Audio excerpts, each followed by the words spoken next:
Leikir dagsins voru í næst síðustu umferð deildarinnar en Breiðablik þegar búið að tryggja sér Íslandsmeistaratitilinn. Blikar sóttu Val heim í dag þar sem Fanndís Friðriksdóttir kom Valskonum yfir á móti hennar gamla félagi. Karitas Tómasdóttir jafnaði fyrir Blika snemma í seinni hálfleik og úrslitin urðu 1-1 jafntefli. Í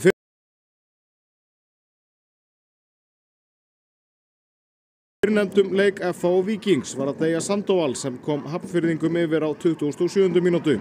1-0 stóð í hálfleik en Víkingur krækti í vítaspyrnu eftir 8 mínútna leik í seinni hálfleik. Linda Líf Boama skoraði úr vítinu og jafnaði 1-1 og það gaf Víkingi byr undir báða vængi. Því Bergdís Sveinsdóttir kom Víkingi svo yfir í 2-1 aðeins 3 mínútum eftir jöfnunarmarkið. FH ætlar sér þó annað sætið og þátttökurétt í Evrópukeppni því Andrea Rán Snæfell Hauksdóttir jafnaði 2-2 á 64. mínútu.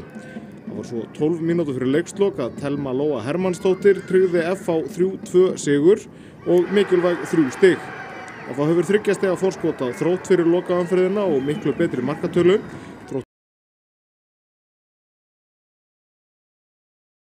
vann 1-0 sigur á Stjörnunni í dag þar sem Kæla Rollin skoraði sigurmarkið. Það varði Molly Swift markvörður Þróttar vítaspyrnu Úlfdís Kreye Úlfarsdóttur í Stjörnunni í seinni hálfleik. Og 1-0 sigur Þróttar var niðurstaðan.